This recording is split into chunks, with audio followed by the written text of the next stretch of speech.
Hello, good evening all. So we are back with our Deep Conversations Volume 2. We have an amazing guest today. So I'm going to give you a little bit background on our conversation series first, and then I will introduce Simon Norfolk, who is our guest. Vanjil Art Institute in Ulaanbaatar is delighted to start a new online conversation series with international and local artists, thinkers and scholars and academics and designers on a wide range of topics, including art, photography, design, and science. Since our inception in 2013, we have worked continuously to introduce and educate the public and professionals on contemporary art photography, conceptual practice, and curator's practice. What we see as critical to our long-term future is that we can no longer engage art at the level we desire without incorporating in-depth discussions on society, people, politics, and state, natural science, life science, computer science, and artificial intelligence systems, and health science. While we enjoy dedicating leading the way, we secretly yearn for an opportunity to level up and to become parallel with the fast-changing and fascinating world beyond Mongolia. And I would like to introduce our guest.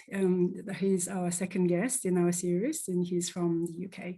Simon Norfolk, he was born in 1963 in Lagos, Nigeria. So he's a Nigerian-British landscape photographer, artist, whose work over 20 years has been themed around the probing and the stretching of the meaning of the world battlefield in all its forms. As such, he has photographed in some of the world's worst war zones and refugee crises, but is equally at home photographing supercomputers used to design military systems or the test launching of nuclear missiles. Time's layeredness in the landscape is an ongoing fascination of him. His work has been widely recognized. He has won the Discovery Prize in 2005, Infinity Prize from the International Center of Photography in 2004, and he was a winner of European Publishing Award in 2002. In 2003, he was shortlisted for the Citibank Prize, now known as the Deutsche Börse Prize, in 2013, and he won the Grand Prix Pictet Commission. He has won multiple World Press Photo and Sony World Photography Award. Simon has produced 4 monographs of his work, including Afghanistan Chronotopia in 2002, which was published in 5 languages. For most of it have no words in 1998, about the landscapes of genocide, and Bleed in 2005, about the war in Bosnia. His most recent is Burke plus Norfolk, photographs from the war in Afghanistan in 2011. He has work held in major collections, such as the Museum of Fine Arts in Houston, the Getty in Los Angeles, as well as the San Francisco Museum of Modern Art, the Wilson Center for Photography in Sir Elton John Collection. His work has been shown widely internationally, from Brighton to Ulaanbaatar in 2011. His Burke plus Norfolk work has one of the first ever photography solo shows at Tate Modern in London. He has been described by one critic as the leading documentary photographer of our time, passionate, intelligent, and political. There is no one working in photography that has his vision or his clarity. He is currently running at a pretty nifty number 44 on 55 best photographers of all time in the history of the world, ever, definitely. You can find out more on Simon on his website, simonnorfolk.com. We would like to share some information on access on this conversation series. So this online conversation series is a non-profit initiative, and anyone with internet will be able to access to this from YouTube and from Facebook. And we will discuss with our international guests in English only, but we wish to translate it into Mongolian. But we need a little bit help with this, actually. So if there is any individual or organization or would like to help us, please get in touch with us. Thank you.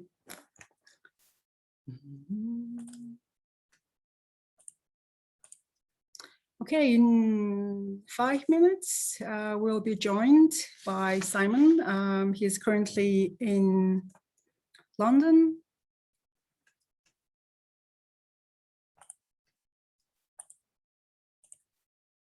In the meantime, we can share screen and see Simon's website for a few minutes.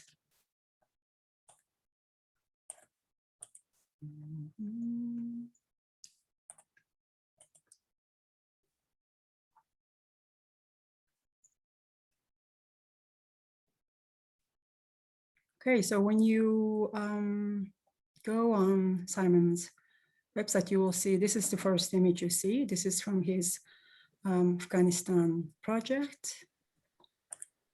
And you will see his latest projects, starting from 2016. Very high quality images. You can see from here all his info on his career, on his exhibitions and essays.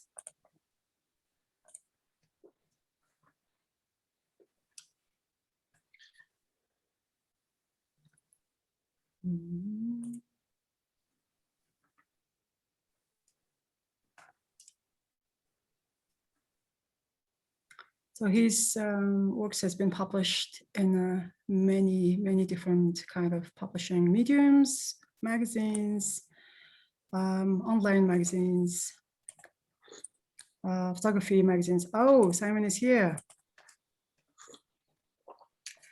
Hello, everybody. Hello. Hi, Simon. Hello, Mongolia. I'm very good. Okay, Simon, I finally managed to finish your very long CV. I was like, okay, this is too long. It cannot be this long. Yes, it's like one of those big Russian novels that goes on for 1,000 pages. Sorry. Yes, yes. We could just do CV reading and we just kind of finish it, and that would be all. Okay, Simon, how are you today? Very good, thank you. Very good. Very good. Okay. First of all, thank you so much for agreeing to have this conversation with me. I think I'm the luckiest person in Mongolia today. It's I really do. Fantastic to be talking to Mongolia at all. Amazing. I can't believe that anybody's even heard of me there. So it's such a small world.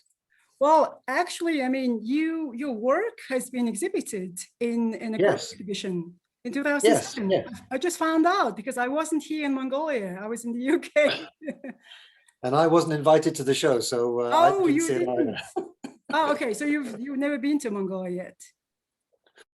No, I'm afraid not. No. Okay. Well, okay. One of the few places I haven't been. I've been everywhere else. You must plan it, and I'll be a host. Okay. Okay. Yeah. Great. This is a promise recorded on live on Zoom. Okay, so we have an hour or more than an hour conversation, and I sent you a couple of questions. Yes. Okay, so let's go back in time into 2005. And I would like to know more about the project you engaged, Bosnian War project, and especially, as you know, I actually talked about your work, especially this project, and also the actual Red Lake photograph of you of that project, and it was just. Well, I mean, I knew about this work a long time ago, at least 11, 12 years ago, actually, when I was in the UK. I did know about it because, I mean, you know, it was printed actually on quite a few books I actually consulted during my research. So I knew about it. But at the same time, I mean, when I actually talked about it in Mongolian to Mongolian audience, I just got amazing, just so moving responses to this work because, I mean, landscape photography in many ways are understood differently in different countries and different cultures, as you know, and so I think maybe not the first time, but I mean, people were so kind of interested and engaged about the fact that a landscape photography can talk so much and can reveal so much about the history and what happened, and the way you actually do it was just astonishing. You know, people were so amazed, and when I told them that I actually going to have a live discussion with you, and some of them went crazy. You know, they didn't believe it. They didn't. No, Great. really, seriously. Okay. So the question is, what was the main drive in personal artistic for you to start engage in the concept of battlefield through landscape photography? What was your, you know, intention or passion? You know, how did it start? Well, let me go back a little bit further than that, because I started out as a photojournalist.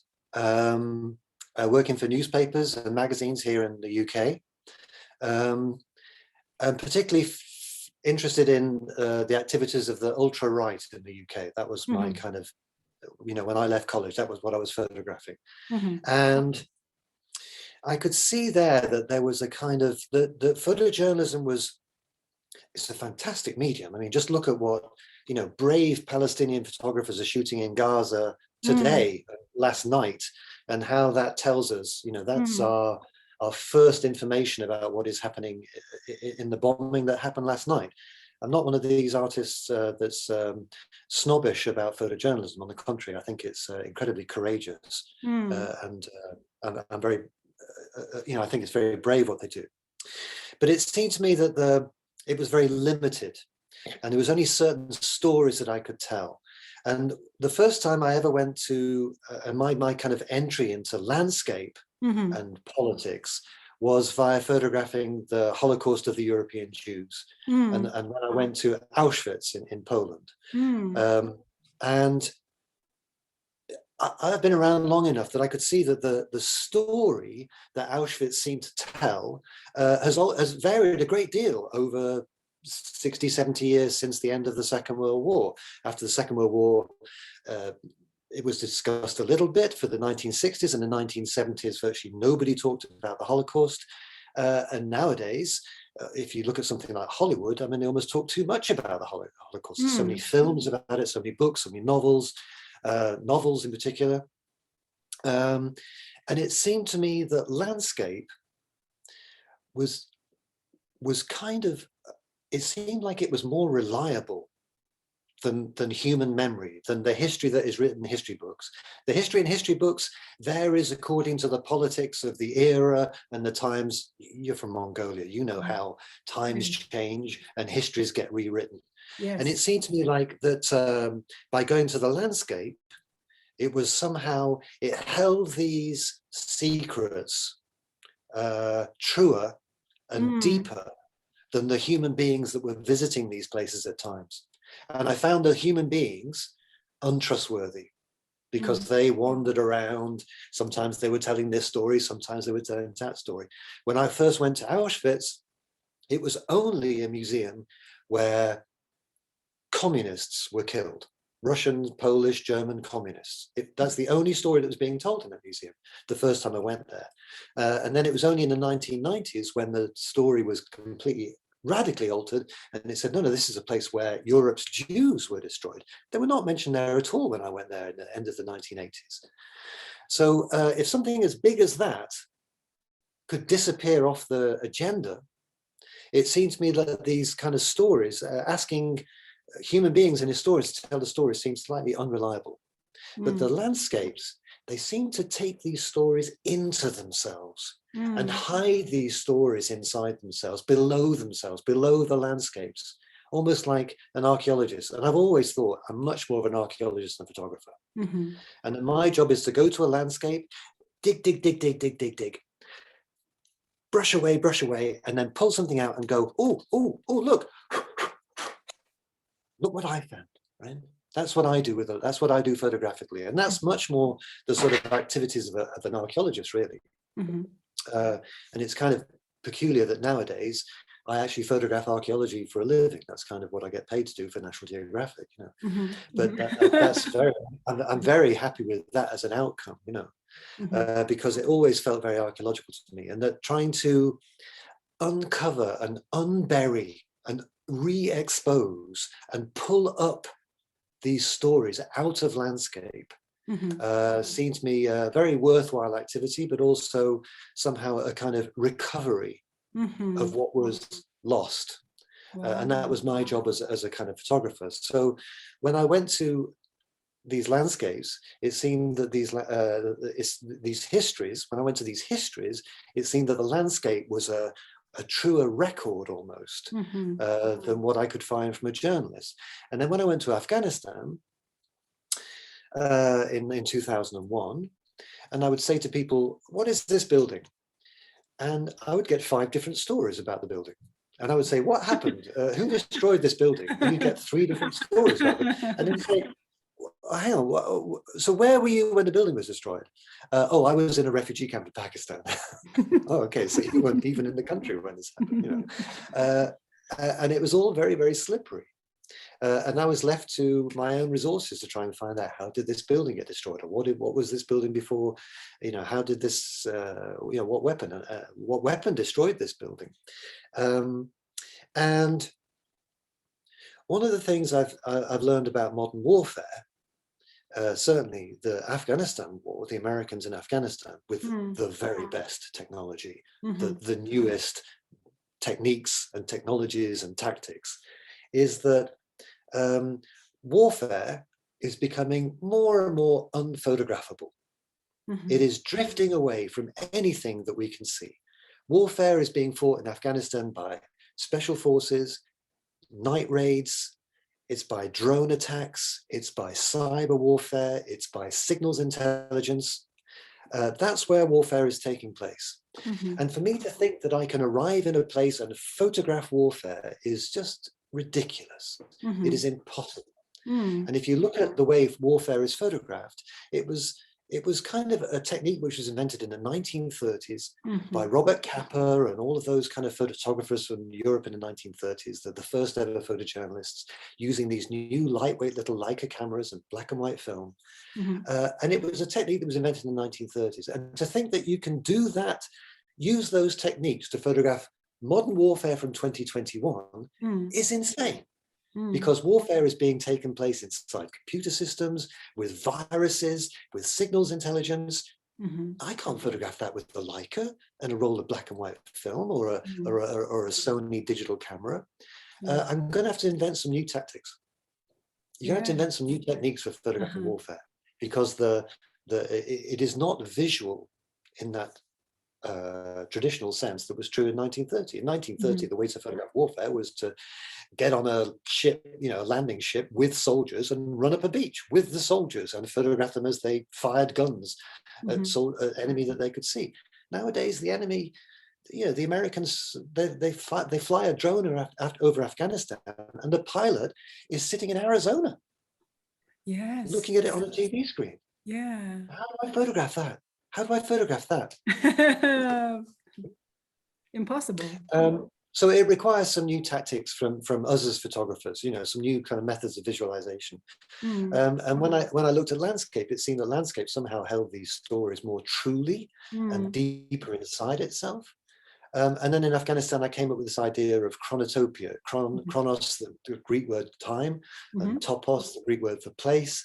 And that the places that have always fascinated me are those places that have deep histories, like archaeological layers laid on top of each other, slab, slab, slab, layer, layer, layer, like a chocolate cake, and the landscapes that interest me the greatest are those places where you get a sort of metaphorical landslip, when the ground falls away and suddenly you can see all these histories stacked on top of each other. And in Mongolia and in the UK, it's very normal to see this, because we're countries with deep histories. You can walk around the city of London and I can see the fortifications that were built by the Normans in 1,000 years ago. I can even see bits of Roman wall in London, Roman military technology from the Roman fortress, 2,000 years old. But I can also see a battleship from the Second World War, which is moored in the River Thames as a museum.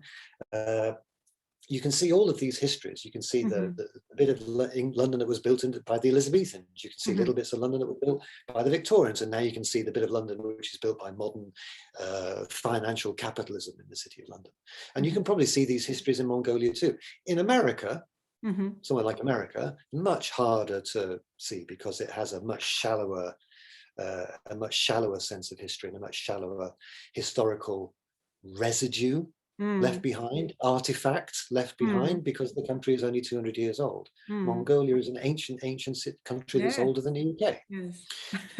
So the idea of unburying and lifting up, bringing up to the surface these histories seem to me a really useful tactic. And if you put yourself artistically in a place that is using good tactics and good metaphors, then that for me is the beginning place to start making interesting work. If you're using bad tactics, then it's always going to be a fight to try and make my little 35mm camera photographing things which are in front of me with a 35mm lens to try and photograph modern warfare in that way is always going to be a fight and a battle. It's always going to be a bad place to start. So to go back to your question, so the Red Lake in Bosnia was it was a real attempt to answer all of those questions. I was trying to photograph a war that a massacre which had happened 20 years before, 10 years before I made this picture. So there's no broken buildings or dead bodies. It required a great deal of research to find out where these places had taken place, because all the humans that I asked gave me different stories, because they were liars or they were criminals or they were war criminals. I couldn't walk into the village where this was and say, hello, can you tell me where the Muslims were massacred? Because the person I was asking was probably involved in the massacre, or his brother was, or his father was, or he's now living in the house of the people that were massacred. And that really was the case in these places. Serbian families had moved into the houses of the Muslims who were killed and probably thrown into this lake. So you couldn't ask those kind of questions. Instead, the research had to be done beforehand by reading the legal reports at the UN War Crimes Tribunals, by reading witness statements by those few witnesses which did survive the war, and then going to the place and trying to find on the landscape the places that you knew inside your head. So the journey around Bosnia was done kind of sort of secretively, because I could never really speak to anybody about what I was doing.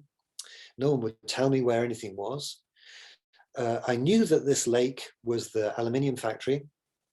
It was the water supply for the aluminium factory. The water goes into the aluminium factory, it gets stained red, and then it gets pumped back up to the lake and then used again. So the aluminium factory reuses the water, and in using the water, the thing is, the water gets stained red by the aluminium, bauxite, aluminium.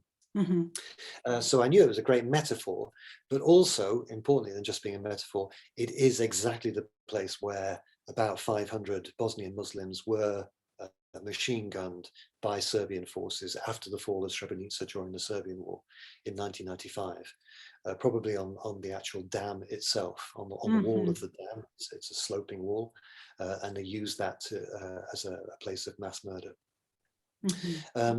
It was the second time I'd been to this place. The first time I went there, I got arrested. I spent a day in jail. Okay. So I was very nervous. I went right the way around the back the second time, and I came over the fields and through the snow, because if I went to the actual dam, I knew I'd just get arrested again, and then I would be in trouble. And then I knew that if I went in wintertime, the color would be more condensed and darker and would stand out against the white. I'd seen pictures from the summertime, and the color is very weak. So I planned this trip for the winter, because then it would have this real intensity to the red, and so it looks more like blood. So it's a kind of combination of research, very practical research, and metaphor. But it was really trying to find a way to talk about that. When I came back from Afghanistan in 2001, and I shot it all on a 5.4 camera, on film, pictures of landscapes of destroyed buildings, I showed them to a friend of mine, and he said, you know, you should try and show these to the New York Times Magazine, who I'd never worked for. Dream client, fantastic. Imagine working. And I said, wow, do you think, you know? And he said, yes, here's her phone number, phone her up. And I phoned her, and I sent her the pictures, and she said, wow, I didn't know it looked like this. And I thought that was an amazing statement. It really inspired me, because she's Kathy Ryan. She's the New York Times Magazine. She sees everything. Right? Every picture being shot by all the best photographers in the world goes to her, because everyone wants to work for her. And she sees all the wire photographs and the rest of it. And when I came back from Afghanistan, it was 3 months into the war. So there'd been lots of photography, lots of video, lots of pictures, lots of photographers taking pictures. But everybody, all the photojournalists, were trying to use those 1930s techniques of small cameras, trying to photograph the battle, you know, soldiers shooting guns, bang, bang, bang. You know, that kind of thing that you see in Hollywood movies. And she had seen that same picture again and again and again and again. She'd seen hundreds of versions of woman crying on a grave, or wounded child in the hospital, or Taliban staring at the sky, looking at the American planes or something. And she hadn't seen the landscape, the place where this is taking place. And the fact that she, after 4 months, would say, wow, I didn't know what that looked like, for me was like, okay, right, this works. If she doesn't know what it looks like, if she doesn't know what it looks like, then this has to be an interesting way to photograph the landscape, because clearly no one else is showing what it looks like. Yes, Everybody else is chasing after those kind of cliches of war photography, you know, the soldiers charging with a gun, bang, bang, bang, you know, like the kind of Hollywood thing, you know.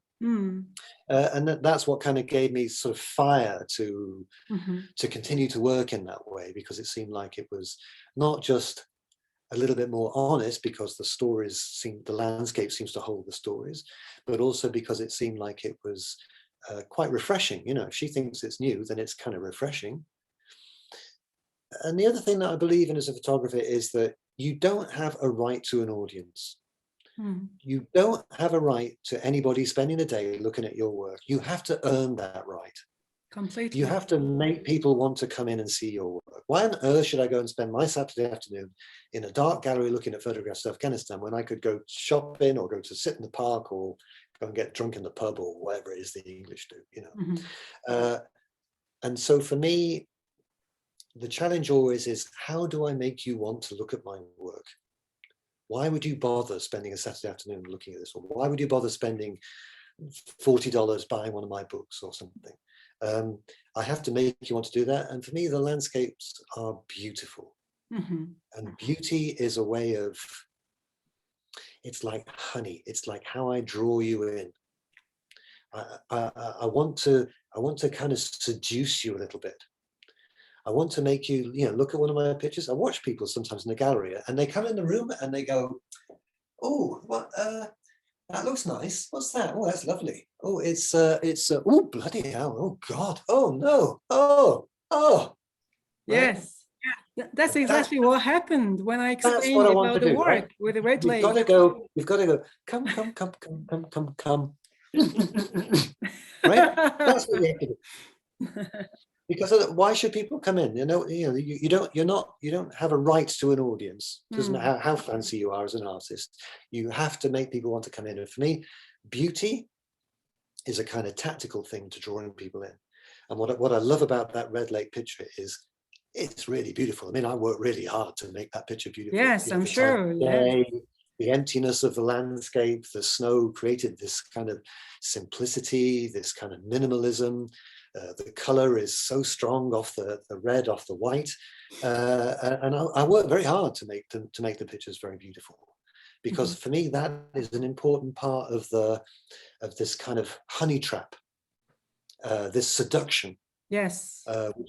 Which is drawing people in to build an audience. So it's only when you've drawn them in, then you can beat the hell out of them. But if you're just standing on a street corner going, look at my work, look at my bloody work, look at my work, no one's going to look at your work, because you look like a kind of crazy guy. You've got to draw them in. And for me, beauty and horror is an important, that pulling those two things apart, that tight wire, like the string on a guitar, that tight wire between beauty and horror, pulled apart, that tiny wire, that tightness, is a great place to start making work. Wow. I know your third question is, what advice for a young photographer? Yes, but for me, we can mix it up.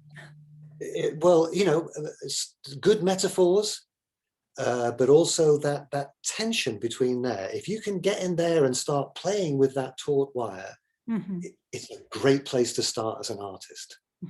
Completely. It's a great place to start an artist, because automatically you're playing with these amazing kind of tensions that are ricocheting between each other, and you don't know whether you're here or there or here or there or somewhere between the two and falling off the edge. And that's a great place to start. And for me, beauty and horror, that making these landscapes very beautiful, where that they've got these wounds, these hidden histories, these buried histories, is a really important place to start as a photographer, as an artist, as a potter, as somebody who writes opera, or as a novelist. I would say for any of those, It's a great place to start. Yeah. It's a fertile place to start. Yes. With Red Lake, actually, when I did the live about Red Lake, I actually, assumed that you actually intentionally went to this place when it was winter, when there was snow, and he actually he must have thought about this composition and also the contrast between the snow and the actual oxide color, so Yes, it was just amazing to be approved. Yes, no, you're completely correct. And the entire book was a kind of there's a kind of umbrella metaphor about ice melting, secrets, hidden secrets slowly being exposed. What I found that was happening in Bosnia was that the people who had committed the war crimes, 10 years later, some of them were living in Switzerland, some of them had died, some people had moved on, and the people who were left in these places were a little bit less were reluctant to still hide the secrets. Why should I still be lying to the police when the guy that did it, he died 5 years ago? And so little by little, people are coming back with more evidence, more scientific evidence is being produced, but also people are going to the police and saying, you know what, you should go and have a look behind Stefan's barn. I think you might find a grave there or something. Little secret phone calls are being made to the police. Yeah. So little by little, the sort of secret of the war was kind of bursting through. This like this melt, this freeze was slowly thawing, and little by little, this secret, all of the criminal things that had happened during the war, the secret graves, the evidence was all slowly emerging from the landscape. And people were digging in the landscape too, digging for graves. And so the entire book is kind of held together by a metaphor of melting and emergence from the thaw of this kind of frozen period of history. Yes. So yes, it was all shot in the winter for that reason. Sorry, go ahead. I'm curious. For example, with the Red Lake composition, as an example, do you sketch in advance? How do you decide on the composition, or how do you? People have different, methods. Artists, painters, they usually sketch in advance to see, to test and experiment with different compositions. With you, how do you do that? No, I don't sketch. For me, the physical look of the picture is very much something which is just done on the occasion, because that place I got to, I could only get there once. I was really scared I was going to get arrested, and it was just put the camera down, take a picture and run for it. But for me, the sketching, I would define sketching much more broadly, because for me, the sketching is about what is it you photograph. How do you find a metaphor? Mind sketching, we can say. Yeah, it's like mind sketching. Yeah. So, and I'm kind of very fanatical about that. So almost all the pictures, certainly in somewhere like Afghanistan, I used to work with a big 4x5 camera. So the film is really expensive. When you push the button on the camera, you're spending $20 now, something $25 now. Wow. It's really expensive to push the button. So you can't turn up and go click, click, click, click, click, click, click, click, right? and then put all the pictures in Lightroom, and then put them onto Lightroom and go, okay, let's see if I can find a great idea in here in these 700 pictures that I photographed yesterday. There must be some really great art in here. Where are you, art? Art, where are you? Right? That's never going to work, right? That is never going to produce good work. You need to do it here before you start taking pictures. And the great thing about the 5.4, really, in a way, was how expensive it was, because it meant you could not go click, click, click, click, click. You had to do the work beforehand, because if you go $100 bills and just tearing them into pieces and throwing them in the air, it's really expensive, ruinously expensive. And that's kind of good, because it forces you to concentrate and focus. Yes. And so certainly when I was in Afghanistan, I would say every picture had been pre-seen. I'd been to every location. I work with a compass. I always have a compass somewhere nearby. Yeah, this is one that just came from eBay this week. Okay. I work with a compass. So I know where the sun is going to rise. I know where the sun is going to set. I see something which I think is a good metaphor, like a building that I want to photograph or something. And with the compass, you can work out, okay, the sun is going to rise here. It'll light the left-hand side of the building, but this will be dark. If I wait until the evening, it will light the front, but that will separate. So that tree will be lit, but this will be in shadow, but this will be in light. So I will get difference and separation. And I can work out where the light is going to be using a compass. And then I put it down in my notebook. And in my notebook, I had my 4 a.m. pictures, my 5 a.m. pictures, my 6 a.m. pictures, my 5 o'clock in the afternoon pictures, my 7 o'clock, what to do on a rainy day pictures, my indoor pictures. I would have all of them. I'd seen them all already. I note them all down. I make a little sketch in my book about what it is I want to be photographing when I go there. And then I put them in a diary. And I know that on Tuesday at 5 a.m. I will be standing in front of the Parliament building on the left-hand side with that tree in the foreground, because the light will be from there and it will light the front of the building and the tree will be dark. And I know that inside my head. So for me, taking pictures when I go out, actually shooting, I hardly ever do. I mean, I shoot so few pictures in a year. For me, it's much more like a kind of gathering in. The sort of picture almost it almost exists. Yes. And I've just got to go out there and bring it in. I know there are other photographers work in different ways. I'm not criticizing what you do. If you find it better to go out and shoot 10,000 frames and then walk through them, then good for you. You've got more patience than me. But my technique is to sort of pre-see them, use a compass to pre-light them almost, because I know where the sun will be and where the sun's going to rise, where the sun's going to set, and then when I go out photographing, I'm just gathering them in, really.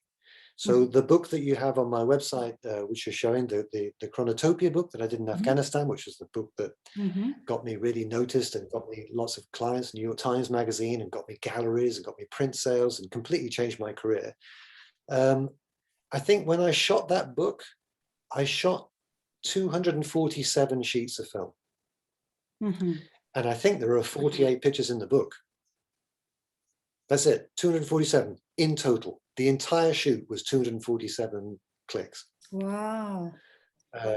So there's very, very little waste. Very little waste. You know, when I shoot a picture like this, I doubt if I shoot more than 3 sheets of film. You know, I just shoot 3 pictures. I know what it's going to be. It's not going to change. I'm not photographing people or models or lighting. You know, I'm not using flash or people running around. So I don't need to shoot 3. You know, the only thing that's going to move in that picture is the camel. So yes, and the camel's pretty slow. So I don't need to shoot 3 pictures. I just need to get, you know, my philosophy is don't shoot 27 mediocre pictures. Shoot 1 good one, right? Because you're only going to publish the good ones. So you publish mediocre work, you will go down as a mediocre photographer or a mediocre artist. Shoot a few good pictures and just publish the good ones. So the book had 48 pictures in it, but I mean, you know, for example, this picture of the man with the bird on the right-hand side here, there's only 1 frame of that. Wow, okay. It's a little bit terrifying. You know, it's on film, it's digital, it's not digital, you can't see it in advance, there's no Polaroid, of course, so you don't know what you've got until you come home and process the film. But what I like about the 5.4 is it's slow, it's methodical, it's precise, and when I push the button, I know what I've got. I know what I've got, more or less. And shooting more of the same thing won't help me clear my idea. What will make a better picture is having a better idea, not shooting 57 versions of this picture. Yes. So for me, that's always been very important in that respect, you know. And nowadays I use a digital camera, of course, like everyone does. But I've carried through that economy to shooting on digital. And I shoot very, very little, very little. And it's crazy. I mean, I worked for National Geographic, or I did until recently, photographing archaeology. And I shot the hell out of a story I did in Jerusalem for them, an archaeological story. And for me, I was really smashing it, you know.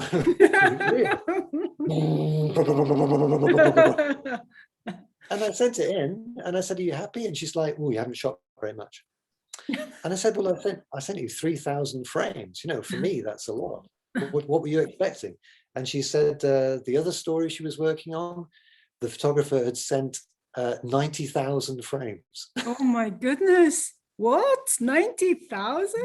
90,000 90,000 files on a hard drive. Goodness Hard drive.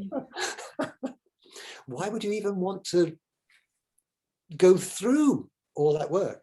But that's what they expect at these American magazines. They expect you to, you know, basically destroy an entire camera. You know, that's the life of a modern digital camera, probably 100,000 frames. But they would expect you to shoot thousands and thousands and thousands of pictures.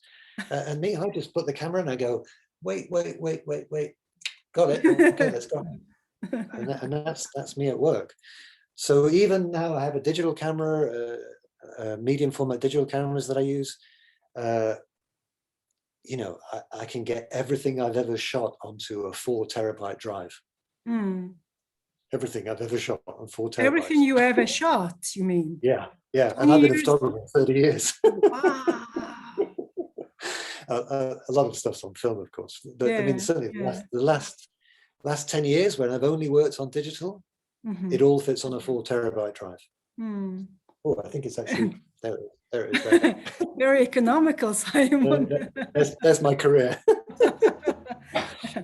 So we are moving to Afghanistan, of course, you know, as a country, as a place, as a location of wounded spaces. And then you have developed a long-term relationship with this country in Afghanistan. I mean, first, how did you, discover this country? And then how are you keep rediscovering this country after so many years? What attracts you to Afghanistan and Afghanistan's landscapes and people as well, you know? Well, people, let's start with people. I mean, I don't work with Americans when I'm there. I don't work with British. I work with Afghans. And beautiful, you know, generous, kind, honest, funny, charming. And I'm completely, you know, for security, I'm completely dependent on them. If they say we can do this, then we can do it. If they say don't do it, then it means we really can't go to that place or stick around or whatever. And I rely upon them totally for that. And they never let me down. So I found the people that I work with are fantastic. I've had a long relationship now with an NGO called the AKTC, who are restoring Afghanistan's cultural heritage. Who are rebuilding mosques and gardens and palaces that were all destroyed in the Civil War. Afghanistan's cultural history, absolutely fantastic. Genghis Khan was in Afghanistan. Yes, he was. There are castles and walls that were built by Genghis Khan himself. They're still there in Afghanistan, probably in better condition than the ones in Mongolia, maybe even. But so they're all restoring that work, and that's my kind of bread and butter work that I do when I'm there. That's what I do to pay for my rent. They put me up and I photograph their archaeological projects and restoration of mosques and beautiful 16th century gardens, the mausoleum of Timur Shah, famous Mongol. So I've had that long relationship with them. And also I talk to them a lot, and I look to them for stories or for ideas about things. You know, certainly the project which is on my website called Time Taken, which was about the landscape of Afghanistan, came very much from talking to them about how angry they were that foreign journalists only come to Afghanistan to ride around in helicopters with the Americans and to ride around in tanks with the British and to go out on patrol. And they're only interested in that kind of high energy, bang, bang, bang of warfare and the kind of explosives of warfare, you know. And they were there before the war, and they will be there after the war. And all the way through the war, underneath has been this rural Afghanistan. And I wanted to show this landscape, which was there right the way through, and will be there when all the Americans have gone home and the British have gone home. The landscape of the Afghan farmer and how brilliantly they I used to get into big arguments with my Afghan friends and say, how come no Afghan has ever created a great novel? How come they've never written an opera? How come they never produced a great painter? And Afghans would always say, you're missing the point. The object of Afghan culture is not a painting in a gallery or an opera or a great novel. The object of Afghan culture is the landscape itself, because Afghan farmers mold and create the landscape. It's basically a desert, and unless they could organize water through irrigation canals and a system which puts water onto this field and then that field and then that field and then that field and then that field, and on Tuesday it goes to you, and on Thursday it goes to him, and then on Friday it goes to him, and then Tuesday it comes back to me, legal systems that enforce all that, that is Afghan culture. It's created by hands in earth on the landscape that creates farming, that creates the possibility for Afghanistan to even exist, because really it's technically it's a kind of desert, a mountainous desert, really. Yes. So I wanted to kind of show that that handwork that was still taking place, because it's so ancient. And when I went into some of the villages in the mountains of Afghanistan, you could almost, look at a view in a village and go, well, except for that plastic bucket and that child's shoes, every single thing that I can see from here to here would be exactly what you would see if you arrived in this village 600 years ago.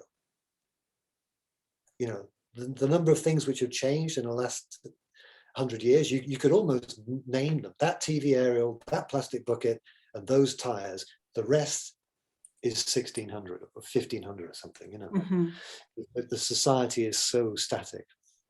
And I wanted to try and illustrate that if I could. So if people have a look at the work that I did, the one called Time Taken, there's a little film. I developed this technique of putting the camera in exactly the same place every month for a year or something. Mm-hmm. And it's an entire year in the landscape, and you see the snow come, and you see the snow go up the mountain and melt as the summer comes, and the trees go green, the rivers fill, the river's empty, it goes brown, and then the winter returns. And the clever part was to get the camera in exactly the same place so that the pictures would lay on top of each other. And it's a little film. But that was about that came very much from talking to the Afghans, and this feeling about how angry they were that the West is only interested in Afghanistan in terms of what American soldiers are doing in Afghanistan, what British soldiers are doing in Afghanistan. Yes. The newspaper says, oh, a soldier was killed today, and it's a big story in England. Meanwhile, 68 schoolgirls were bombed outside their school on Monday, and it's hardly a story in the British newspaper at all. Yeah, it was a very, very bad attack this week on a girls' school. Yes, I heard. Yeah, it's a big news story. Yeah, it's absolutely terrible. But these stories hardly appear in the newspaper. It's more stories about, we have some new technology, or a British soldier was hurt or something. So that kind of idea of what to focus on, I look to them to give me those focuses. And then I would say more broadly, before I went to Afghanistan in 2001, I was a sort of not very good, hardworking portrait photographer. I wasn't very good at portraits. I was a kind of news photographer. I worked for newspapers. I had a huge amount of debts. I wasn't really making a living. I wasn't very successful. I was okay. I could keep going, but I wasn't very successful. And then I went to Afghanistan, and it kind of made my career. I came back, the New York Times took me on, galleries took me on, I started selling prints, my finances fixed themselves. At the age of 35, I was no longer in debt at the bank.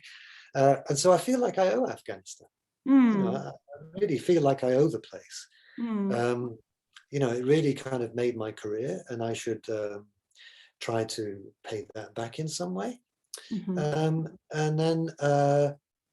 And I suppose to take like another step further back is this problem of the British, right? This 200-year-long problem of the British, and what they have done around the world. I think Mongolia is one of the few countries that we never invaded. Probably we couldn't find them. That's true. But I mean, the number of countries that the British didn't invade, you can almost count them on the fingers of one hand, And so there is this kind of imperial, colonial thing. And when I was in Afghanistan, the Afghans used to say to me, okay, British Empire, so go on, what's your version? And I was like, whoa, it wasn't me. What I mean? But they would make me feel like it was my fault. And I think that's quite interesting. That's quite an interesting to be pinned down by that, you know, because the English are very good at saying, oh, sorry, we destroyed your country. Goodbye. You know, sorry, we stole all your gold and your, but we're leaving now. Goodbye. And we just walk away, you know. To be not able to walk away, I thought was quite interesting, you know, because the Afghans would hold me to this, you know. Yes. And so, and I feel that that's an important challenge. If you come from a country like the UK or France, perhaps Netherlands, that has these histories behind us, there was a time when we could just ignore that. We could ignore the slave trade and how it built our factories, that created our wealth, that created our armies, that meant that we could invade India and Afghanistan and most of Africa and most of the Caribbean, and these things would be possessions. That's what we call them, possessions, you know, imperial possessions. You know, we could own Africa as a possession, you know, like you'd own a wristwatch. And we've walked away from the consequences of that, you know, that we broke these societies and we left them as ruins, and then we walked away when they were no longer financially useful to us. Yes. And so to be held to that, I think is quite interesting, because that era is over, and good riddance. Nowadays, we have to be a bit more responsible for where we've come from. And I'm not to blame for the British Empire. I didn't invade Afghanistan in 1840, but I certainly benefited from it, because that's what created these beautiful art galleries full of all these paintings. It's certainly what created museums full of all of these beautiful objects. All of our museums are full of your beautiful objects that we stole in 1860. And now people say, can we have our sculptures back? Can we have our treasures back? And the British are going, no. And I think that's a very interesting kind of move. You know, it's very new. That it's only really in the last 5 years, you know, really that that there's been this change. And I enjoy that slightly a little bit, because it makes me think about where I'm from, and I have a very peculiar personal history, which is I wasn't born in England. I was born in Africa. I was born in Nigeria, just after it finished being a British colony. Nigerian independence was 1960, and my father moved there in the 1950s, and we had a fantastic lifestyle there because we were rich white people, and he worked for a British company, and we had a cook and a gardener and a motorboat and a car, and you know, we had a really nice lifestyle in Africa. And my brother and my sister and myself, we were all born in Nigeria, so I'm a little bit of a kind of British Empire hybrid leftover as well. I'm actually an immigrant into this country. Yeah, I could say that. Sort of, I was just thinking... there are young black guys living in, you know, across the street, who have more right to be in this country than I do. Yes, because they were born here.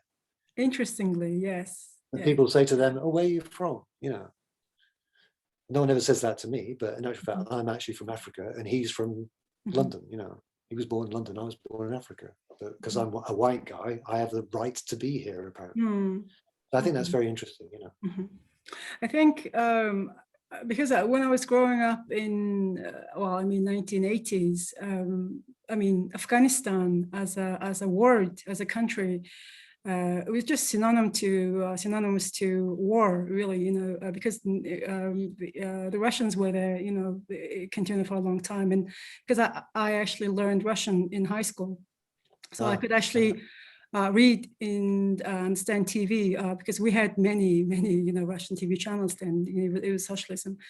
And so that kind of, let's say, is the stereotypical idea of Afghanistan kind of stuck with me for a very, you know, young age.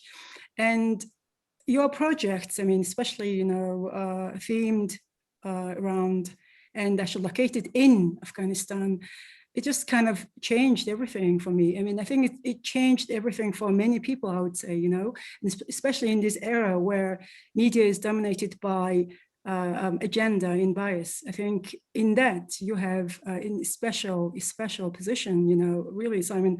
Some of the projects I've done, you've done, not I've done, sorry, you've done. I'm getting mixed up. It's just you can come with me if you want to next time I go. It's inspiring. It really is, because I mean, you know, how humans humans can be so, biased and, judgmental, but we do not know this country. I've never been to this country, and all I hear is the video. I think a lot of what I do is a reaction against what I see. There's an American photographer. He's a good photographer, a good photojournalist, but he's an American photographer. He photographs Americans, and he produced a book from Afghanistan that was a series of pictures shot from inside an American tank, looking out through this kind of bulletproof window. Okay. And Afghans looking up at, looking terrified because this huge tank has arrived in their village. So these people are looking up shot through this green glass, that's this thick, and it was a book about Afghanistan. But it wasn't a book about Afghanistan. It was a book about Americans looking out through a bulletproof piece of glass. And I remember when I went in 2011, I was on an American airbase. And I was with this American soldier who was in charge of making sure I didn't see anything. And we climbed up on top of this thing, and he pointed across the base to the perimeter and then beyond the perimeter. And he said, over there, that's Afghanistan. Yes. And it was like, this is not Afghanistan. This is a bit of America.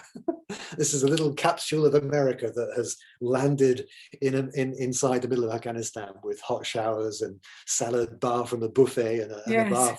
Right? This is like a kind of space capsule. And out there is Afghanistan. Yes. And I hated that.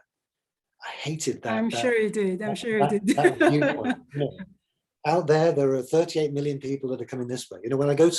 People say when I go to Kabul, is it dangerous?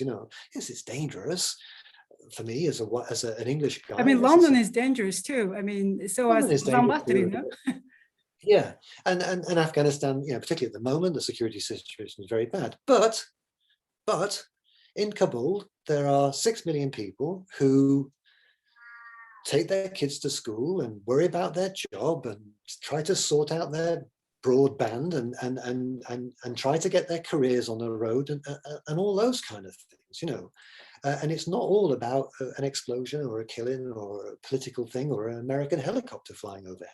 And if you can try and spend more time with them and less time with this kind of bunker mentality of the war correspondent, living with other war correspondents on a military base, waiting for a briefing from some soldier. If you can get away from that towards the other thing, then it has to be more interesting, surely, and a bit more honest. I think eventually. Completely. Yeah. I mean, I don't have to be a foreign correspondent. I don't work for the New York Times newspaper or for the Guardian newspaper or whatever. So I don't have to report on what the president said yesterday or what the Americans are going to do in 6 months' time. It's not my job. Other people do that better than me, but I don't want to just replicate that because that's kind of pointless.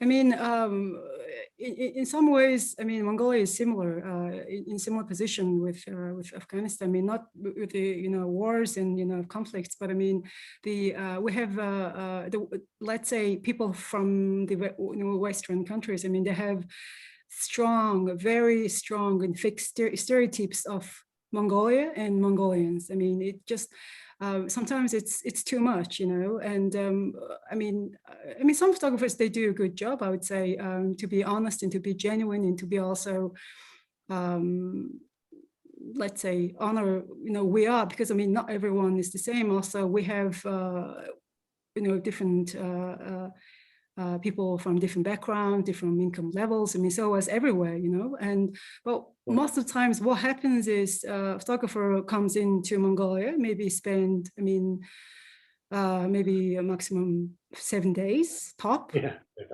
And obviously maybe just, a couple of days shooting and then just kind of flies out, and the pictures, I mean, you can kind of guess the outcome, so they would never in most cases would try to honor the reality of who we are and what Mongolia is. In Afghanistan, the Afghan photographers used to say the same. It used to drive them crazy. Oh my goodness! Because they knew how much it would cost.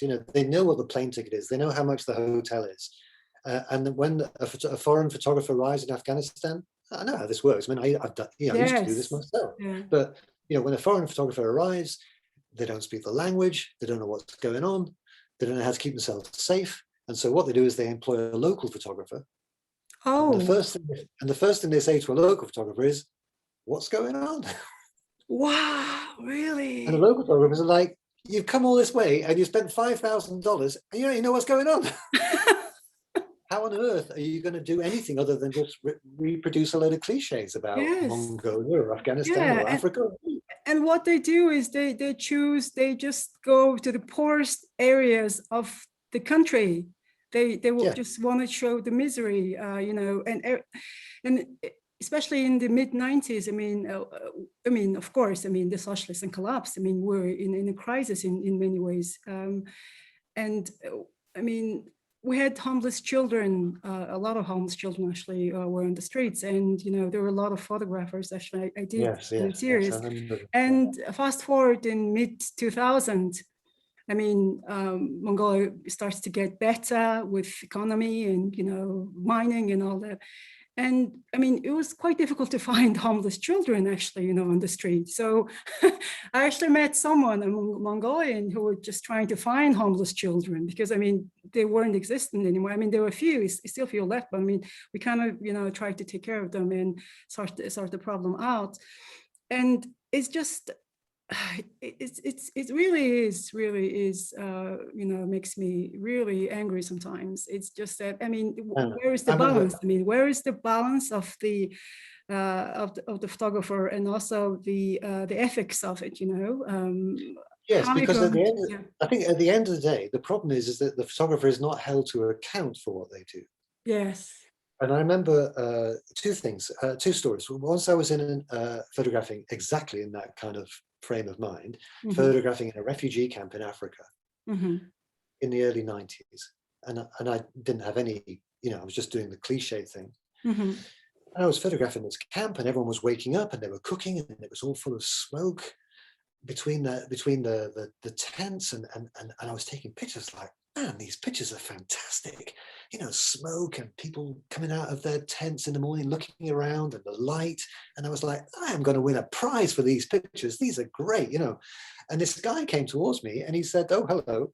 Are you from England?" And I said, "Yes." And he said, you don't know Leicester, do you? I've got a brother who's doing an MA at Leicester University in metallurgy. And I was like, what? What? And I almost said to him, "Shut up, right? Go back into my fantasy, right? I was winning a prize with these pictures and you've ruined it now for me. I was going to win World Press Photo with these pictures and you've rather kind of shattered my little kind of dream." And it was quite quite an experience. He's like, "Do you know Leicester?" "Oh, yes. He's doing, I remember metallurgy. He's doing a doctorate in metallurgy at Leicester University in the English Midlands. I was like, what? No. But also he kind of spoiled this kind of dream I was having. I was like kind of having a sort of fantasy of winning this prize. And also once I was in Afghanistan, photographing some people in the morning, getting ready for construction workers. They get a day's work. People come with a van and they just recruit 5 guys, or they need 10 guys for a construction site, and they take them away. So people were standing around on the street, and I was taking a picture, and this Afghan guy came running in, and he started shouting at everybody and chasing everybody away out of my picture, and everybody was walking away, and my picture was all kind of breaking up, and I was trying to talk to the Fardeen, the Afghan guy I was working with. I was like, what's happening? Everyone's shouting. I don't know what's going on. And he said, the guy who ran in, he thinks he knows you because he looks at the website of the New York Times on his smartphone every day, and he hates the way Afghanistan is reported on his smartphone. And he's seen you, and he was mistaken, but he thinks you're the New York Times photographer, and he wants to stop you making Afghanistan look the way that you were going to make it look. I thought that was really interesting, because I was used to this idea that I arrive in Afghanistan, I take my pictures, and then I bring them back to America and Europe to my audience, right? And Afghanistan, you don't have any say in this, whatever. And this guy was, through his smartphone, was just as much a consumer of my work as somebody sat in a coffee shop in New York. Mm. And he saw a photographer in the street, and he's like, I'm going to stop this from happening. Mm-hmm. And he was going to intervene. And I couldn't do this thing where I go to a place, I take the pictures, and then I take them over here, and I show my audience, and you will never know what I showed to my audience. Yes, exactly. and that doesn't exist anymore. Yeah. Because everyone's got smartphones, they've got 4G, and they are just, this guy was just as much a consumer as my work as somebody sat in Brooklyn. Yes, completely. And he was not going to allow me to do what he thought I was trying to do. Yes. I mean, for example, the world is more joined, and all of those people in like the spokes of a wheel are going to have an effect and have an influence. Yes. And that really colonial thing of the white guy with the cameras, jumping a plane, flies to Africa or somewhere, photographs Africa, and then takes it all the way home and shows it to this audience, and the people in Africa will never ever see that work. That doesn't exist anymore. Yeah, thank God that stupid completely. kind of thing is now broken. Yes. And we have a much more joined together system, because it's going to be better for everybody, I think. Yeah, I mean, exactly. I mean, you can't get away with many things nowadays, and it's you're held to account for a lot more stuff completely. through Twitter and through through the websites and through the internet. I mean, when I was studying in the UK, I mean, that's a while ago now, and it just the level of stereotypes people held about Mongolians, and especially Mongolian women, actually was just staggering. I mean, I faced it every day for 8.5 years. I mean, for example, now we are 3.3 million people, and I mean, a million of them under 18 years old, a very young nation. But at the same time, we have 4 million mobile phones used in this country. Can you imagine this? And we are the #1 Facebook using country in Asia. So I mean, really, I mean, you can't get away with many things. I mean, there are, political decisions are made based on Facebook reactions nowadays, because it's so strong. And especially with, recent, is a Me Too movement started in US, in other countries now. It is actually, it's catching up in Mongolia. There are politicians are about to get, it's just, you can't get away. You can't hide many things, for many years nowadays. So one politician's 20 years of escapade is about to unravel in many ways. I mean, it is just like a Facebook court, proceeding going on. Yes, and it can be really fast. It can be really fast. It can happen in the course of an afternoon. It could destroy. It literally could destroy someone, actually, and it could build someone. So it is scary at the same time, but also it is very satisfying. It's a very weird kind of balance, isn't it? Because it's very scary when you hear about an actor who something he said 20 years previously in his career. I mean, the guy never works ever again. But at the same time, it is nice to see a bit of justice. Yes, completely. I mean, we could keep talking about many things, but I think for many young Mongolian photographers, I mean, photography is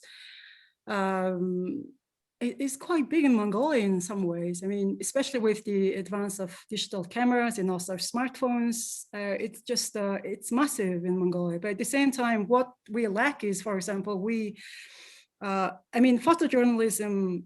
That's the foundation of Mongolian photography. You could say that's how most the first photographers were trained in Russia and then came back, and they kind of developed the photography as mainly as a photojournalism. Later it was more documentary photography now, and now few of us, including me, kind of trying to install a seed in young photographers as being photography as art, and also photography as artist, not just someone clicks on a camera, that you actually create artwork with photography, with camera. So for that, there's a lot of groundwork to do, and lots of educational and also spiritual in some ways, because many people in Mongolia, especially amateur photographers, they understand photography as mostly through these very real and photojournalistic eyes, and especially with long-term projects. I mean, this is something you are specialized in, and with, especially with, documentary photography, what is happening now in Mongolia is people are basically just snapping, people on the street and people in a kind of, let's say people sell goods on the streets, or they don't get to know the person, they don't ask the permission, and they just snap, and then 10 minutes later they post it on Facebook of that picture. I find it very difficult to because it's stereotyping. I feel it's unethical to a point as well, because there was no permission granted to this person to be posted on social media. Also, what is the concept? What is the purpose of this snapping? So this is what I say and what I actually preach in some ways, criticize and try to make them understand that it's not about just taking camera, going out and just shooting, snapping continuously. Please, do something meaningful. So what would be your advice for amateur photographer who are thinking to start a long-term project, artistic project, let's say? What would be 3 main points you would say before starting long-term meaningful project with concept and mission and meaning? Well, I think the first thing is to sort of look to yourself and ask yourself what you're genuinely interested in, because I don't think you can fake a long project. I couldn't suddenly develop an interest in what it's like to live with a disability, because I don't live with a disability, and I don't really know anything about disability. And I could probably go and find out about it and stuff, but it would always be a slightly artificial process. So I even feel that when I photograph in Afghanistan, certainly one of my projects in Afghanistan was not about Afghanistan, was about how the British have regarded Afghanistan in 1870. And so to do that, I did my work very much in parallel with the first ever photographer in Afghanistan, a man called John Burke, who was there with the British in 1870, and I followed his footsteps, and my pictures are against his pictures. You can see them on my website. So for me nowadays, the thing that I've fallen towards, which I feel that is something that I feel strongly about, that is something that I feel that I have something interesting to say about that you haven't already heard, is the things that I'm doing about climate change. Climate change is an issue which, it's really important to me. I really want to speak about it. I think I've got some interesting ways to visualize it. I think photographing on battlefields has taught me some important things about how to visualize things which are quite invisible. It's quite hard to photograph rising sea level or a 0.5 degree rise in global air temperatures. Is unvisualizable. But what you can photograph is a certain glacier and the way it's disappearing or something like that. So the climate change work that I've done, I think, is quite interesting, and it really comes from my heart, because it's something that I feel really passionately about. So finding your passion, exploring your passion. Yes, but I think a lot of people, what I'm amazed about is that sometimes I do teaching with people and they say, oh, I don't really know what to do a project about. I did this thing where I walked around the street and I photographed some people in my town, and I photographed some friends of mine, whatever, and I don't really know what to photograph. And then I say, well, what do you do? And they say, oh, well, I work in Africa looking after endangered animals. I'm like, wow. Don't you think that's the project? And they go, oh, that's a really good idea. And I don't think people kind of look at themselves enough. I think the things should come from you and where you are. If you're in a certain position in life, then photograph that. Novelists always say, write what you know. You should write a novel about this person. You don't write a novel about ancient Romans or Harry Potter, write about you and your own experiences. So I think people are kind of quite strange about not looking at themselves and realizing that their own stories are actually quite interesting. So start there. The second thing I would say to someone that was kind of younger is don't look at me, because the way that I built my career is not the way that you're going to build your career as a young Mongolian photographer, and certainly not even as a young English photographer, because that ladder of progression does not exist anymore.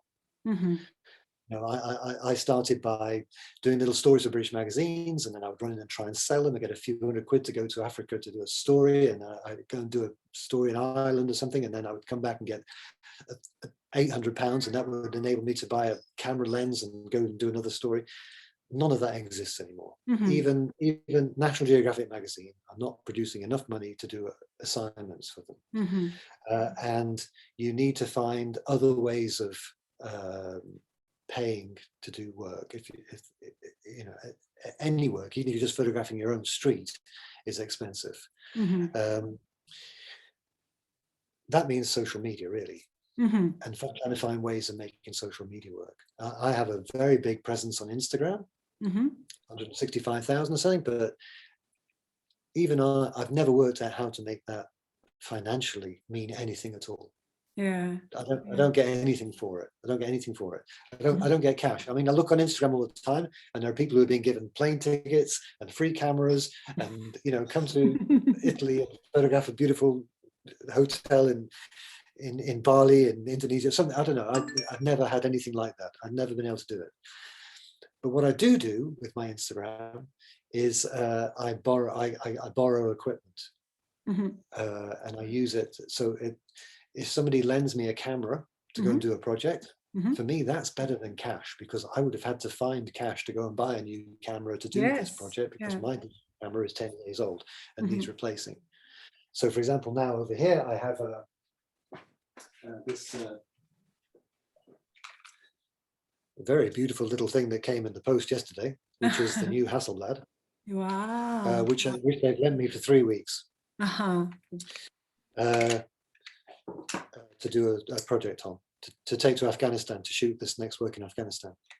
And I borrowed this, and it's because of my social media that I was able to get hold of this. Unfortunately, it has to go back when it's finished. I don't want it to go. It's so beautiful. But if I can borrow it and do this job, then I don't need to buy another camera for 3 weeks, and that's you know, worth quite a lot of money to me. So borrowing things or getting equipment in kind, you know, being given a clothing or something is actually quite useful. And you don't have to have a lot of Instagram followers to be able to phone a company and say, can I borrow a piece of equipment that I need for a project or something. You could be quite a small influencer, you know, just a couple of thousand or something, and you could probably borrow a piece of kit, try it out, write a review, put a few posts on Instagram, say how good you liked it, whether you liked it or not, be nice about it, and the rest of it. So I'm finding I'm able to do this nowadays, and it's easier to get hold of this from Instagram, or to get a free train ticket to go to Berlin to shoot a project. It's easier to get hold of those than it is to go to my old clients who I used to work for, and say, can I have £400 for a project, or £800 to shoot a project, or even can I have £90 for you to reproduce one of my pictures in your magazine?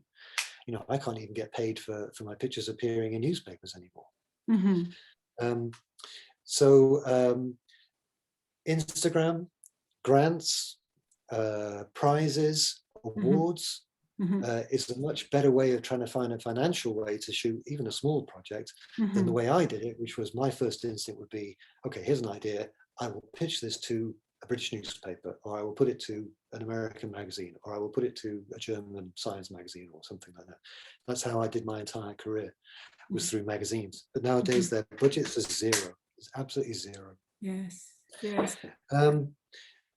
Print sales, I did very well from print sales in my career. I don't know whether that really exists for people nowadays. I think there's too many photographers chasing after the same thing. Yes, yes. The And competition is amazing. Yes. the competition is amazing. I didn't have so much competition when I was starting out. Uh-huh. I think that really helped me.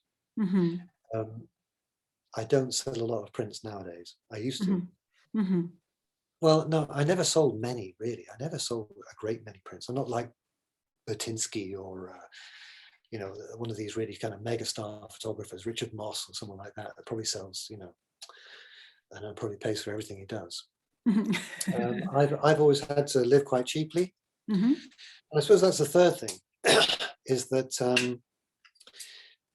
in my career, I've made some decisions about living quite cheaply. Mm-hmm. And I'm afraid the main one of those is I don't have any kids. Oh. I never really thought that it fitted with what I did. Mm-hmm. In terms of traveling, Mm-hmm. in terms of taking risk. Mm-hmm. I don't think it would be fair for me to have kids and go to Afghanistan. Mm-hmm. I think that would be irresponsible. Wow. Environmentally, it doesn't make any sense to me either in terms of a future for our planet. But that's a recent discovery, really. But when I started out, I was living above a Turkish restaurant in London. I had no money. I was living in a single room. I was really poor, and I was pretty happy. Mm-hmm. And I am quite happy to go back there if I have to. Okay. Wow. Okay. Okay. I think that's an important thing to maintain. Yes. If it all went wrong and I ended up back in a single room above a Turkish restaurant, I would not be unhappy. Yes. I think a lot of photographers my age have, certainly a lot of colleagues I know that do commercial work in London, advertising photographers. I mean, they make so much money. They've got, you know, they've got a big car, they've got a holiday house, they've got children are in expensive schools, they've got, you know, an incredible lifestyle. You know, my friend Tim is an animal photographer, commercial photography, shoots commercials with animals in them, and he needs to make £250,000 a year just to pay his costs. Wow. Just to pay his studio, his assistant, his printer, his full-time producer, his beautiful studio down in central London. You know, and he gets lots of work. I mean, he makes that much money and more, and he can live in a beautiful lifestyle. His wife is very expensive. He sent his son to the most expensive school in the country. The most expensive school in the country he sent his son to, the same one the Prime Minister went to. And he comes to me and he says, "Simon, I wish I could do what you do." And I say, "Tim, give it up. Go and do what I do." And he's like, "Oh, I don't want to give up the car. I don't want to give up the studio. I don't want to give up my assistant. I don't want to give up my producer. She's fantastic. I don't want to give up my full-time printer. I don't want to give up my school fees. I don't want to give up the beautiful house I live in." And he's built a kind of golden cage for himself. Mm. He's afraid to go outside. And I think you have to keep everything quite small. Keep everything quite small and low, and then you're not afraid if you lose everything. You're afraid to gamble. Yes. You're afraid to gamble everything and maybe lose everything, and then just start again. Start again. I mean, I live a very nice middle-class life in London now, but I've got to say, most of what you can see around you is my wife is a doctor, and this is her house, and it is mostly paid for by her earnings as a doctor. She's a surgeon. And if I had to go back to living in a single room of a restaurant, and be all right. I'd be fine. I think. I hope. Maybe I'm kidding myself. But I mean, I've always tried to avoid having. I don't have a big commercial career. I don't do advertising. I don't have to keep a studio. I don't have a sports car. I've got a bike. I haven't got a car. I've never had a car. Yeah, my bicycle is about the most expensive thing I own. I don't even own a camera. I borrowed this one. I hardly own a camera now. My digital camera is 12 years old. and I don't have any commitments, which means that you're a little bit free. Yes, if definitely. Yes, and I don't want to criticize other people that have done other things, and I know you've got Yes, like of course. Yes. and and other people have got other things. They've got elderly relatives that need to look after. For a long time I have to look after my mother. I had to change my life a little bit because my mother was not very well for a long time. But none of us are to blame for any of these situations that we get into. And obviously I'm very privileged. I'm sitting here in London. I've got lovely Wi-Fi. I've got lovely galleries I can go to, magazines I can read, beautiful books I can go out and buy. I can, I'm in a fantastic position. But at the same time, I can walk away. Yes. Yes. And I think that's quite important for me. Yes. Yes. Wow, So, Simon. I don't know whether that helps a young photographer doing a project. I mean, I would just, a young photographer doing a project, research. Yes. That's where I start. I start with research. I start with the things I'm interested in about climate change. And then I am reading. And you need to do the reading first before you take out a camera. Before I have ideas which are fully formed ideas. I know what it will cost me to shoot them, where I will go to do it, what the pictures will be. I have the whole idea, and then I don't even do them because it's occurred to me that it's not interesting, or no one will be normal. I don't have something useful to say, or someone else has beaten me to it, or it's already been said. And you just have to have ideas. You have to have so many ideas on the go at the same time that you're happy to kill off 90% of them because they are not quite right.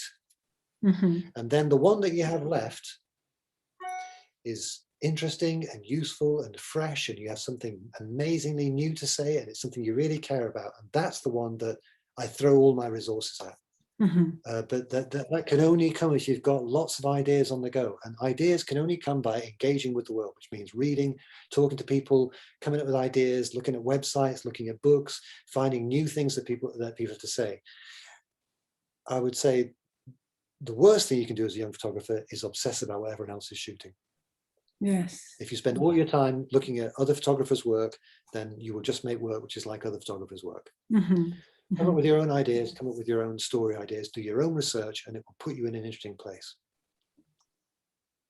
I think. Wow, there are just so many great advice, Simon. I mean, I think one of the things young photographer can do. I mean, especially here on Facebook. I mean, I didn't use Facebook when I was in the UK, but I had to use Facebook actually when I returned to Mongolia.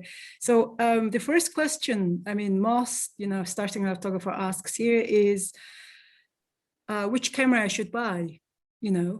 That's the first question, and I see that question sometimes a couple of times a day actually on these groups of amateur photographers, and the obsession with camera and the latest model, or Canon or Nikon or Fuji or whatever, these brands, it's too much, with sometimes it does feel like too much. So what we do as a small group of people is that just bring it back to basics, like you said, ideas, concepts, meaning and passion.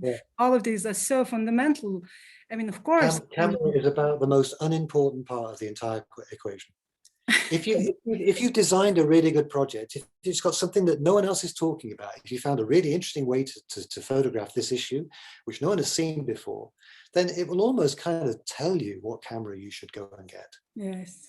And you can, as you say, you can actually borrow a camera. You don't even have to own the camera. Borrow a camera, yeah, loan one, borrow one from a shop, from a friend. Make a small number of really good pictures that are fresh and original. No one's seen it before. It's a fantastic way to say exactly this thing about this idea. No one else has ever done this.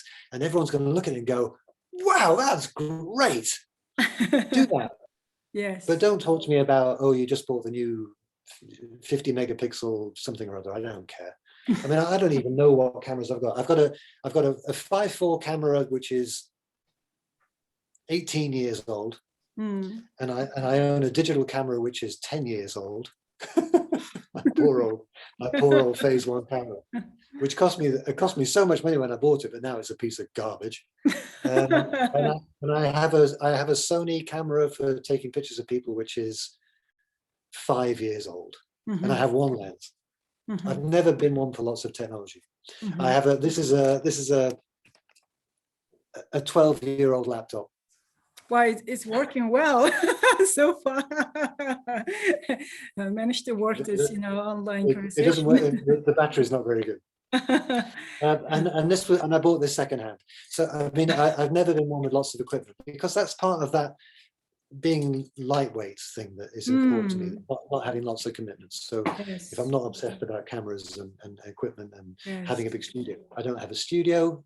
I work from a laptop. This is my studio. This thing is everything I need is inside here.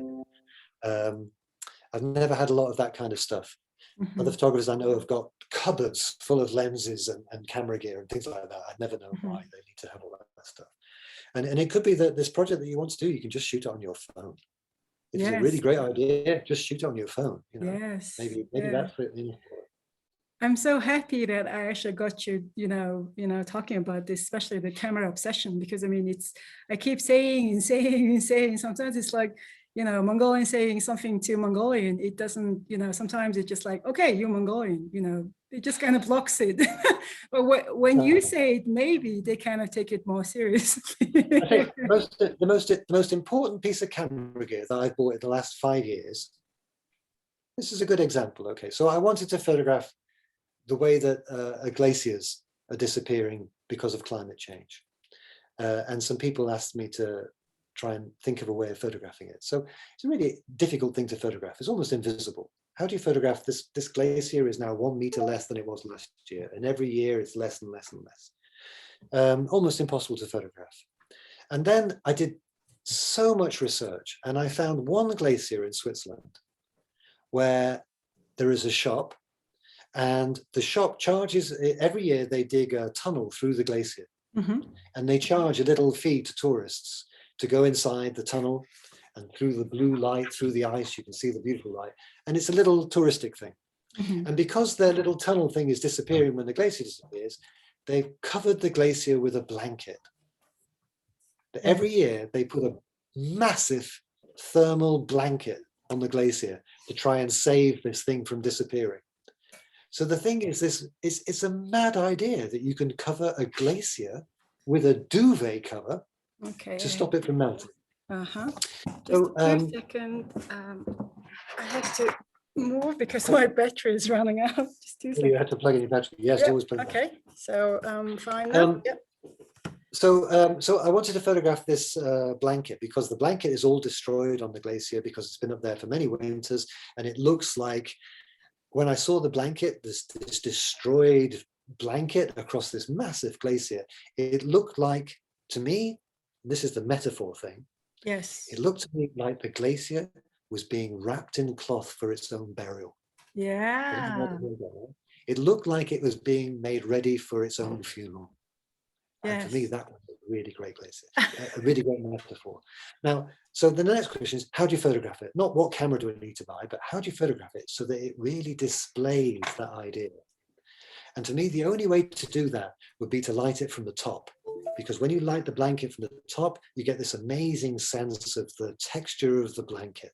And I had to get a flash gun up into the sky. And I thought about getting a drone and putting a flash gun on a drone, and maybe you could fly a drone over the glacier, but it doesn't really work with a drone. And so I bought the most important piece of equipment I bought in the last 5 years, which is I bought a balloon. It's a helium balloon. It's about the size of a car, and it can carry 1 kilo. Okay. And it's on a cable. Okay, I'll send you a picture of it. You can put it on your Instagram. Please. It's on a cable. It only goes just above. It has a flash gun. It's got a quite a big flash gun. It's kind of like sort of this kind of size flash gun. Weighs it just less than 1 kilo. You put the balloon just outside the frame, just above the frame, and it drops this light down from above. And you fire the flashlight. Cameras on the ground, flash guns in the balloon, and then you bring the balloon just into the picture and then just take it out of the picture so it's just above, and it drops this light down from above. And what it looks like is like having your own moon. It's beautiful. It's like owning your own moonlight. It's like being able to tell the moon exactly what you want to light. So it didn't cost a great deal of money. It's just a helium balloon. It's just a big balloon. But you know, and I'm very technical. I think a lot of people would think I was a very technical photographer, but not technical about megapixels and what kind of camera this is and that one is, and what's the latest one with the latest 1.2 lens or the latest f2 lens or whatever. All this, I'm not interested in any of that. I'm interested in get the piece of equipment that you need to tell this story that is a new and exciting, visually amazing, and people will look at the pictures and go, oh wow, that's great. Yes. And then get a piece of kit. Yeah. Don't go, oh, I have to get the new Canon. Now I've got a new Canon. Oh, what do I photograph? I don't know, I'll just photograph everything and hopefully something will be good, right? That's just a crazy way to do things. It's just the wrong way around to do things. Come up with a great idea, work out what you need to photograph the idea, and then go and get whatever that is. And it might not even be a camera, it might be a balloon. Yes, yes. Or something. Yes. But the balloon is fantastic. And it's like having your own moonlight. It's like having moonlight that you can put exactly into the thing that you want. And just lighting one little piece of the picture. The rest of the landscape is quite dark. And I just put a little pop of light just goes down onto the one bit that I want. And it's beautiful. And it's different and it's new and it's fresh. And it also illustrates the idea very, very accurately. Draws out the idea very accurately. Yes. So that's kind of where I am with cameras and things. I don't really worry about cameras. I worry about gear. I worry about kit. But kit has to illustrate the idea. The idea is the first part. Completely. Yes. Wow, Simon, so much to think about. Anyway, the advices you told us and to young photographers, I think they are extremely useful, especially when we're trying to transition from black and white documentary style photography to, let's say, more conceptual, more artistic, more meaningful, projects. So that's what I and what my organization trying to do to actually expand and actually to make great works. For me, I mean, it doesn't matter whether it's photojournalism, documentary, artistic, whatever. It just has to be very good quality, great works. They speak. It doesn't matter which genre they are. So it's this conversation as a part of this, push to, encourage and inspire, young artists and amateur photographers to imagine, to dream, and to create great works, not just kind of limited to this Kappa-esque black and white, photo documentary style. They seem to really admire, sometimes it's a bit too much in my opinion. So that's my position at the moment in Mongolia. So I think it is making a little bit changes small by small, but it's something, it's started now, and you are part of this, movement, if I can call it as a movement. So, do you have any questions for me? Or, I mean, there's so many great things we could talk about, continue. And on the record, if you ever want to do any project in Mongolia, please, contact me. And it can happen at any moment. I mean, next year, a couple of years. So I'll be a host. I'll tell you something about Mongolia, which is that, well, about anywhere, which is that, unfortunately, one of the kind of conclusions of what I believe about climate change is I believe that jumping on an airplane to fly around the world to make a project about climate change is fundamentally stupid. Well, you can use the Trans-Siberian, railway. If I could come on the train, I would come. I mean, unless I really have to, I don't want to use airplanes for anything anymore, because Okay. I think if you genuinely believe that we have a problem with climate change, then we have a problem with airplanes, amongst other things, Yes. and plastics and things like that. So I think the days when I used to travel around the world to do things, and the days when I used to travel around the world to go to show openings and things like that, and see exhibitions. Especially with the pandemic, it changed. Pandemic makes it really easy because everything's changed now anyway. Yes. I mean, I'll have to take a plane for some work. There's some things I can't get to. This job in Afghanistan, which has just been postponed for me. Obviously, I have to go on a plane if I want to do the work, but I am not going on a plane to go on holiday or to go and see an exhibition or for fun ever again. I mean, just as a last question, I mean, the pandemic, it's been over a year now, since this pandemic started, and UK felt it maybe more than some countries, in terms of, how many people affected, how many people, lost their lives in the UK. My dear friend of mine actually passed away because he contracted the virus. And I mean, what changed? In terms of your work as well, of your routine, or how the pandemic affected you personally? And well, it accelerated a lot of things, like I couldn't rely on magazines to fund my work anymore. And now I don't care. I'll just think of something else to do. Yes. And if I do a lot less, I don't really mind.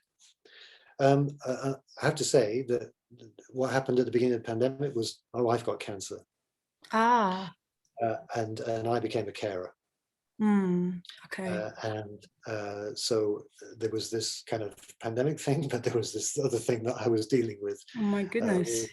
Which was her illness. She's great now, and it's all fine. But so I became a carer for a year, really, and I quite enjoyed it. I really enjoyed it, and the thought of I could quite happily do that for the rest of my days. She doesn't need caring now because she's great and she's back at work. But suddenly everything stopped, and then the train came to a halt, and everybody got off because of the pandemic. And now the train is starting to sort of go away, and I'm stood thinking, I don't think I really want to get back on the train, quite honestly. I'm quite happy here watching it ride away, and it doesn't really bother me anymore. And you've done projects. When I was a young photographer, when I was 23, when I was 33, I used to go to Paris Photo in these big shows, and I would boil with rage that they're showing her, why she got that work in that gallery. I want to be the one that's won that prize. Why isn't he publishing my book? I want it to be me. My work's really good. Why are they pointing? Why has she got another bloody show? I hate her work. I used to rage all the time, And nowadays with age comes grace and patience.